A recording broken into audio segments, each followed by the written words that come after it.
നമുക്കറിയാം ഒരു ഒരു അപകടത്തിൽ മരിച്ച ആളാണ്, ഒരു ഉരുൾപൊട്ടലിൽ മരിച്ച ആളാണ്. സാധാരണക്കാരനായ ഒരു ഒരു ലോറി ഡ്രൈവറാണ് നമ്മൾ ഈ മുന്നിൽ കാണുന്ന ഇത്രയധികം വാഹന വ്യൂഹത്തിൻ്റെയൊക്കെ അകമ്പടിയോടുകൂടി, അല്ലെങ്കിൽ ഈ ഇത്രയും വലിയ ആളുകൾ അദ്ദേഹത്തെ ഏറ്റുവാങ്ങിക്കൊണ്ട് വീട്ടിലേക്ക് കൊണ്ടുപോകുന്നത്. ഇത് ഉണ്ടായ ഒരു ഒരു ദുരന്തത്തിൻ്റെ ഒരു അസാധാരണത്വമാണ്.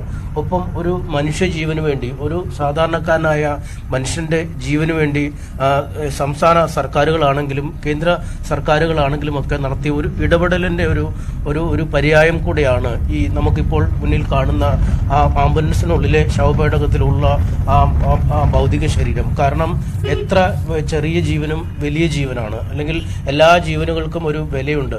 പണത്തിൻ്റെ മൂല്യങ്ങൾക്കപ്പുറം, അല്ലെങ്കിൽ ചെലവഴിക്കപ്പെടുന്ന കണക്കിൻ്റെ അളവിനപ്പുറം മനുഷ്യജീവനെ വീണ്ടെടുക്കുക എന്നത് ഏറ്റവും വലിയ കൃത്യമായി കണക്കാക്കുക എന്ന വലിയ സന്ദേശമാണ് ഈ ഒരു ദൗത്യത്തിലൂടെ ലോകത്തിന് മുന്നിൽ നമ്മൾ വിളിച്ചു പറയുന്നത്. കാരണം ആദ്യഘട്ടത്തിൽ ഈ ഉരുൾപൊട്ടൽ നടന്ന ആദ്യ ദിവസങ്ങളിലൊക്കെ നമുക്കടക്കം വലിയ പരാതികൾ ഉണ്ടായിരുന്നു. കാരണം അർഹിക്കുന്ന ഗൗരവത്തോടു കൂടിയുള്ള തെരച്ചിൽ അവിടെ നടക്കുന്നില്ല എന്ന് പരക്കെ വിമർശനമൊക്കെ ഉയരുന്ന ഒരു സാഹചര്യം ഉണ്ട്. അപ്പോഴും ഈ സതീഷ് സേലിനെ പോലുള്ള ആളുകൾ തങ്ങൾ കൃത്യമായി തന്നെ ഇടപെടും, ആ ജീവന് ഞങ്ങൾ വില കൽപ്പിക്കുമെന്ന് പറയുന്നു. പിന്നീട് ഹൈക്കോടതിയിലേക്ക് പോകുന്നു, നിയമപരമായ വഴികളിലൂടെയൊക്കെ പോകുന്നു. ഒപ്പം ഒരു കുടുംബം, ഈ ഒരു മകൻ തിരിച്ചു വരുമോ വരാതെ ഇരിക്കുമോ, അല്ലെങ്കിൽ അനിശ്ചിത കാലത്തേക്ക് അപ്രത്യക്ഷനായി പോകുന്ന ഒരാളായി മാറുമോ എന്ന ആശങ്കയൊക്കെ ഒരു വശത്ത് നിൽക്കുമ്പോൾ, മറുവശത്ത് തെരച്ചിലിന് പോലും കഴിയാത്ത വിധം 8 knots വേഗതയിൽ ആഞ്ഞടിക്കുന്ന, അല്ലെങ്കിൽ താഴേക്ക്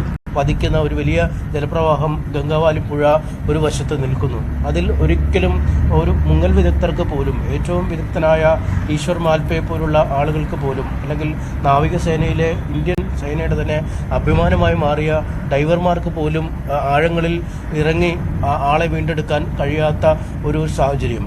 ആദ്യ ദിനങ്ങളിലൊക്കെ നമുക്കറിയാം ഇതൊരു വലിയ ആകാംക്ഷയുടെ നിമിഷങ്ങളായിരുന്നു. കാരണം അദ്ദേഹത്തിൻ്റെ മൊബൈൽ ഫോണിൽ നിന്നും സിഗ്നൽ ലഭിക്കുന്നു, അല്ലെങ്കിൽ കോൾ ലഭിക്കുന്നു എന്ന് പറയുന്നു.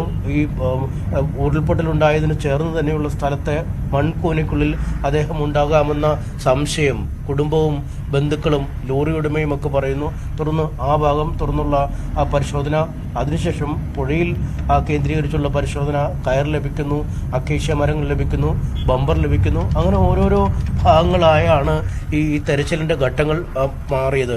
ഏറ്റവും ഒടുവിലാണ് ഈ ലോറി, അർജുന് ഏറ്റവും പ്രിയപ്പെട്ട അദ്ദേഹത്തിൻ്റെ ഉപജീവന മാർഗമായ ലോറി കണ്ടെത്തുന്നത്. ഈ ലോറി കണ്ടെത്തുന്നതിന് മുമ്പ് തന്നെ ഈ ലോറി ഉടമയായ മനാഫ് നേരത്തെ മുതൽ പറയുന്നുണ്ട് അർജുൻ ആ ലോറിക്കുള്ളിൽ തന്നെ ഉണ്ടാവുമെന്ന് പലവട്ടം പറയുന്നുണ്ടായിരുന്നു. എന്തായാലും ആ വാക്കുകൾ അക്ഷരം പ്രതി ശരിയാവുകയും ലോറി കണ്ടെടുത്തപ്പോൾ തന്നെ ലോറിക്കുള്ളിൽ നടത്തിയ പരിശോധനയിൽ അർജുൻ്റെ മൃതശരീരം ആ വാഹനത്തിനുള്ളിൽ തന്നെ ഉണ്ടാവുകയും ചെയ്തു.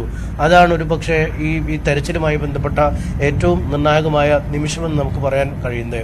ഒരുപക്ഷെ ഈ തെരച്ചിലിൽ ലോറി വീണ്ടെടുക്കാൻ കഴിയുമ്പോഴും അർജുനെ വീണ്ടെടുക്കാൻ കഴിഞ്ഞില്ലെങ്കിൽ അത് വീണ്ടും തെരച്ചിൽ അനിശ്ചിതത്തിലേക്ക് നീങ്ങുന്ന സാഹചര്യം. ഇനിയും 2 പേർ കൂടി അവിടെ കണ്ടെത്താനുണ്ട്. അവർക്ക് വേണ്ടിയുള്ള തെരച്ചിൽ വീണ്ടും തുടരുന്ന ഒരു സാഹചര്യം.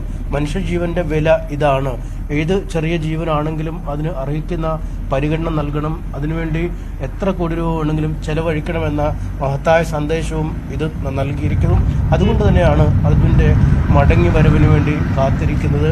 നമുക്കറിയാം കർണാടകയിലും കോഴിക്കോട് നഗരത്തിലുമൊക്കെ ഈ ആളുകൾ കാത്തിരിക്കുന്നുണ്ടാവും. ഇപ്പോൾ തന്നെ അദ്ദേഹത്തിൻ്റെ വരുമ്പോൾ അദ്ദേഹത്തെ ഒരു നോക്ക് കാണുന്നതിനും അദ്ദേഹത്തിന് ഒരു അന്തിമോപചാരം അർപ്പിക്കുന്നതിനുമുള്ള ഒരു കാത്തിരിപ്പിൽ കഴിഞ്ഞ ദിവസം അദ്ദേഹത്തിൻ്റെ വീട്ടിലൊക്കെ നിന്നപ്പോൾ പല ഇടങ്ങളിൽ നിന്ന്